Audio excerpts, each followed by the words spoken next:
বীরভূমের জয়দেবে ঢুকে পড়ল হাতি। জয়দেব কেন্দুলি মেলার মাঝেই চাঞ্চল্য। ভয় আতঙ্কের মধ্যেই হাতিকে পিছনে রেখে সেলফি তোলার হিড়িক জয়দেবে। মাঠে মাঠে কার্যত দাপিয়ে বেড়াচ্ছে গজরাজ। শুক্রবার সাত সকালে দুটি পূর্ণবয়স্ক হাতি জয়দেবে পৌঁছায়। বৃহস্পতিবার রাতে বাঁকুড়ার বড়জোড়া থেকে পূর্ব বর্ধমানের কাকসা হয়ে অজয় নদ বরাবর জয়দেবে প্রবেশ করেছে দুটি হাতি। বন দপ্তর সূত্রে জানা গিয়েছে, এই মুহূর্তে ওই পুরুষ ও মহিলা দুটি হাতি জয়দেব মোড় এলাকায় রয়েছে। তারা লোকালয়ে যাতে না ঢোকে, কোনোভাবেই যাতে মেলায় প্রবেশ না করতে পারে, তার জন্য সব রকম ব্যবস্থা করেছে বন দপ্তর। বোলপুরের মহকুমা পুলিশ আধিকারিক রীতি আগরওয়ালের নেতৃত্বে বিশাল পুলিশ বাহিনী ঘটনাস্থলে পৌঁছেছে। আর সেই সঙ্গে যাতে কোনোভাবেই হাতির হানায় কারো মৃত্যু না হয়, সেটা নিশ্চিত করার চেষ্টা চালাচ্ছে। তার জন্য সব রকম প্রস্তুতি নিয়েছে বন দপ্তর। খবর জানাজানি হতেই চাঞ্চল্য ছড়িয়েছে এলাকায়। প্রশাসনের কাছে চ্যালেঞ্জ হয়ে দাঁড়িয়েছে জয়দেব কেন্দুলির মেলা। আর এই মেলা বৃহস্পতিবার রাত্রি 12টার পর সরকারিভাবে অনুষ্ঠান সবকটি ঘোষণা করলেও মেলায় রয়েছেন কয়েক হাজার মানুষজন।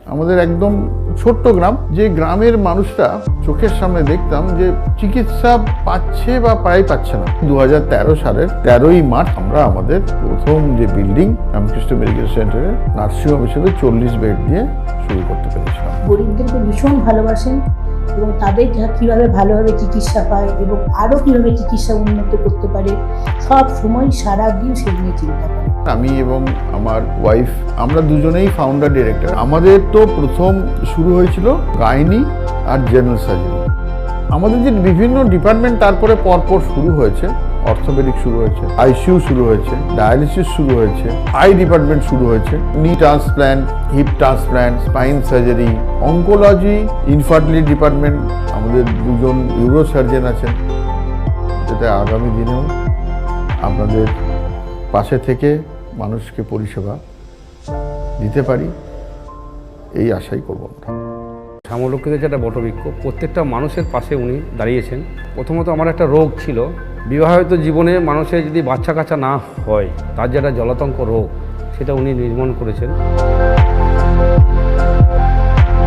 বেবি হবার 4 দিন হলো আজকে। এমনি ডাক্তাররা এসে চেক আপ করছে, ওর ভ্যাকসিনও দিয়ে যাচ্ছে, এমনি সব কিছুই ঠিকঠাক করে দেখছে, দেখাশোনা করছে। পরিষেবা ভালো আছে, দেখাশোনা খুব ভালো করে করে, ওনারা যত্ন সহকারেই করে। কিছুদিন আগে হয়েছিল, আমার মা খুব অসুস্থ হয়ে পড়েছিলেন, ওনাকে এখানে চিকিৎসার জন্য আমি নিয়ে আসি। তো স্যার খুব কেয়ারফুলি আমার মায়ের চিকিৎসা করেন এবং খুব তাড়াতাড়ি সুস্থ হয়ে আমি ওনাকে বাড়ি নিয়ে যাই। এই হসপিটালের মোটামুটি সমস্ত দিকটাই উন্নত। নার্স থেকে শুরু করে এনাদের যে স্টাফ, এনাদের যে ডাক্তাররা রয়েছেন, সবাই কেয়ারফুলি দেখাশোনা করেন। এটা বেটার এই কারণেই, এটা আমাদের খুব কাছাকাছি এবং সমস্ত কিছু পরিষেবাগুলি এখানে পাওয়া যায়।